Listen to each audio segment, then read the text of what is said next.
அட நம்ம நினச்சது தப்புன்னு இந்தியா டே 3ல ப்ரூவ் பண்ணி காமிச்சிருக்காங்க. அது என்னன்னு பார்க்குறதுக்கு முன்னாடி நம்ம சேனலை சப்ஸ்கிரைப் பண்ணிக்கோங்க, கொஞ்சம் சப்போர்ட் பண்ணுங்க ஃப்ரெண்ட்ஸ். அதாவது நேற்று டே 2 முடிவில் இந்தியா 469 விக்கெட் இழந்திருந்தாங்க.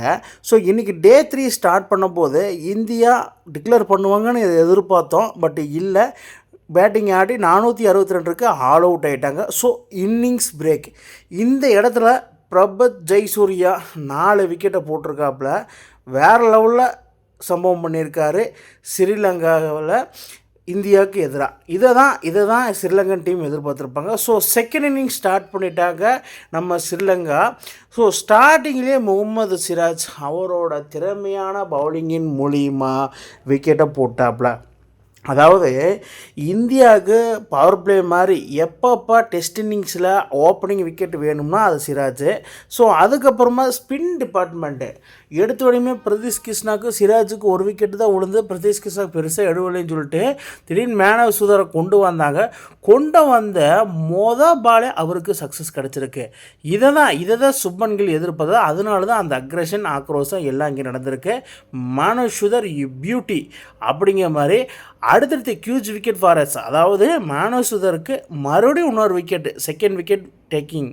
அதாவது ஜடேஜாவை உள்ளே கொண்டு வரல, குல்தீப்பை கொண்டு வரல. அவங்கள கொண்டு வராதுக்கு முன்னாடி மேன் ஆஃப் சுதருக்கு 2 விக்கெட் கிடச்சது வேறு லெவல். ஸோ அதுக்கப்புறமா ஒன் ஹேண்டடாக ஒரு கேட்சை பிடிச்சிடமுடில. இட்ஸ் அண்ட் தம்பிளிங் அப்படிங்கிற மாதிரி குல்தீப் யாதவ் வீசின பாலில் கேட்சை கொடுத்து சரித்திர சம்பவம் பண்ணியிருக்காரு. இன் ஒன் ஹேண்டட் ஹியூஜ்னஸ் அப்படிங்கிற மாதிரி இருக்குது. அதாவது இதன் மூலிமா என்ன தெரியுதுன்னா, Shubman Gill is domination of the captaincy level அப்படிங்கிற மாதிரி ஒரு சம்பவம். அதை தான் நம்ம எல்லோரும் எதிர்பார்த்தோம், அது நடந்தது. அதுக்கப்புறமா இந்த பிரேமில் மேன் ஆஃப் சுதர் இருக்கார், குல்தீப் யாதவ் இருக்கார், எங்கடா தலைவன் ரவீந்திர ஜடேஜாவை காணமே அப்படின்னு எதிர்பார்க்குறக்குள்ளே உள்ளே வந்து சம்பவம் பண்ணி ஒரு விக்கெட்டு போட்டாச்சு. ஸோ இதுன்னா சுப்மன் கில் கேப்டன்சி அருமையாக இந்த இடத்துல குறிக்குது. அதில் பாருங்கள், டே 3 லஞ்ச் பிரேக் முடியும் போது வந்து பார்த்திங்கன்னா இன்றைக்கி எதுவும் மழை பெருசாக வரல. ஸோ இந்தியா 472க்கு ஆல் அவுட் ஆனாங்க. பட்டு ஸ்ரீலங்கா செகண்ட் இன்னிங் ஸ்டார்ட் பண்ணி ஸ்டார்டிங்லேயே விக்கெட் விட்டதுனால 28 ஓவருக்கு 99 ரன் அடித்து 5 விக்கெட் இழந்துட்டாங்க. ஸோ இதில் வந்து இலகவன்சி 27 run, De Silva 21 run. Sri Lanka trail by 363 ரன்ஸை இன்னுமே அடிக்கணும்.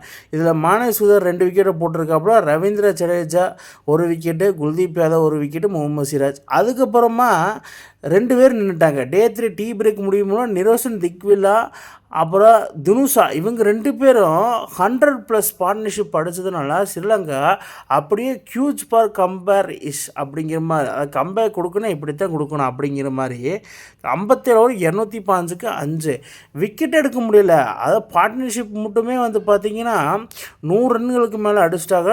கிட்டத்தட்ட 150 நியர்பை போயாச்சு. ஸோ அதே தான் மானவ் சுதர், முகமது சிராஜ் 2-1 விக்கெட்டு எடுத்தாங்க. இப்போ ஸ்ரீலங்கா ட்ரையல் பை 247 ரன்ஸு.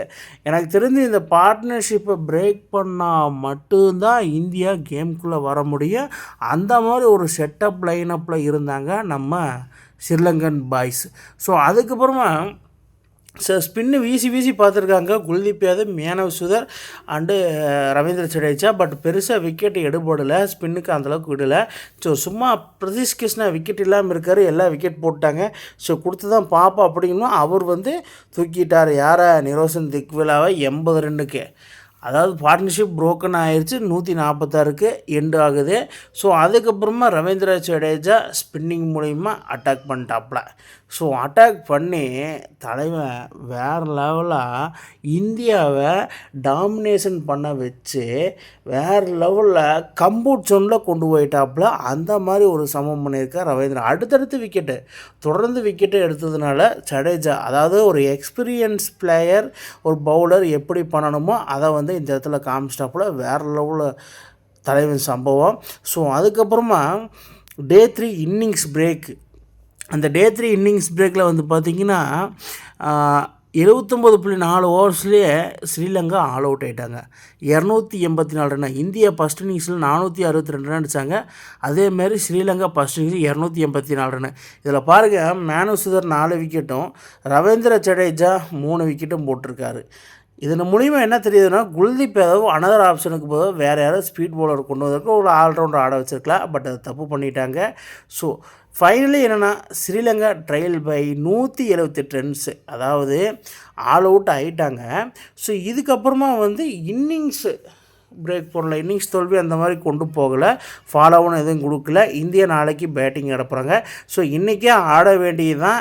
எதனால் இந்தியா மறுபடியும் அனதர் ஒரு செஷன் 1 ஹவருக்கு ஆட வரலினா இதுதான் ரீசன். இதனால மழை வந்து போகுது, back to the rain attack அப்படிங்கிற மாதிரி. டே 3 முடிவில் இன்னிங்ஸ் பிரேக் கிடைக்குன்னு பார்த்தா மழை பிரேக் தான் கிடச்சிருக்குது. Rain is back. The match is started due to rain அப்படிங்கிற மாதிரி மேட்ச் இஸ் டிலேடு. ஸோ நாளைக்கு டே 4 இந்தியா என்னென்ன சம்பவம் பண்ண காத்திருக்காங்கன்னு, எவ்வளோ ஸ்கோர் டார்கெட்டு வைப்பாங்கன்னு கீழே கமெண்ட் பாக்ஸில் கமெண்ட் பண்ணுங்கள் மக்களே. இந்த மாதிரி இன்ட்ரெஸ்டிங் கிரிக்கெட் வீடியோவை தெரிஞ்சுக்க நம்ம சேனலை சப்ஸ்கிரைப் பண்ணுங்கள், லைக் அண்ட் கமெண்ட் பண்ணுங்கள். மேலும் மேலும் உங்களுக்கு வீடியோ வந்துகிட்டே இருக்கும்.